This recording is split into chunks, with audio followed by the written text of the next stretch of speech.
The Haunting of Hollow Street.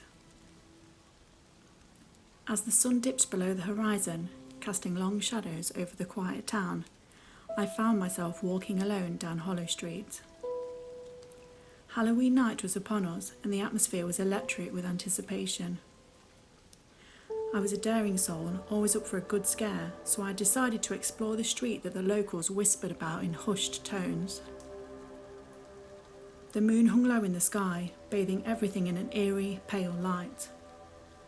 The houses on Hollow Street were old, their creaking porches and decaying wood giving off an aura of abandonment. The silence was unsettling, and the street's name seemed all too fitting.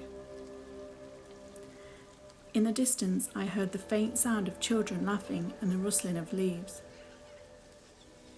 But it was the unexpected glimpse of a figure in the corner of my eye that sent a shiver down my spine. I turned, but no one was there. I quickened my pace, feeling eyes watching my every move. The street seemed to go on forever, winding its way through a maze of darkened houses. Each one was decorated with ghoulish decorations, but as I got closer, I realised the decorations were too real, too gruesome. I stumbled upon a yard filled with life-size, blood-soaked mannequins. Panic set in, but I convinced myself that it was just a part of the Halloween spectacle. That's when I noticed the mannequin's eyes following me. Whispers echoed in the breeze, saying, "You shouldn't have come here."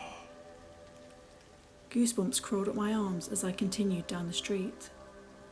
A sudden, blood-curdling scream echoed from a nearby house, and my heart raced. I had to find out what was happening. I cautiously approached the front door, which was ajar, and the unmistakable scent of iron and decay wafted out.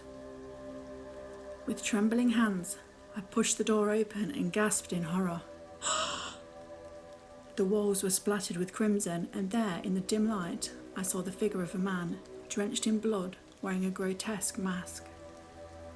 He turned to me, and the chilling, maniacal grin on the mask sent me reeling back in terror.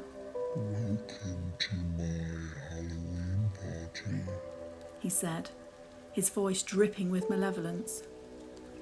I turned and bolted, my heart pounding in my chest. The man gave chase, his footsteps echoing in the night. I ran through the maze of houses, my breath ragged, but he was relentless. As I finally reached the end of Hollow Street, I burst out onto a well-lit main road. The Halloween revellers were oblivious to the horrors that lurked just a street away. I looked back to see the man disappear into the darkness. That night, I realised that some horrors are not just for fun and games.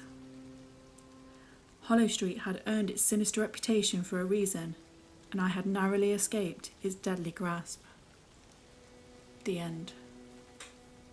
Thank you for listening today. Stay safe out there. Join us In the next video, and don't get too spooked.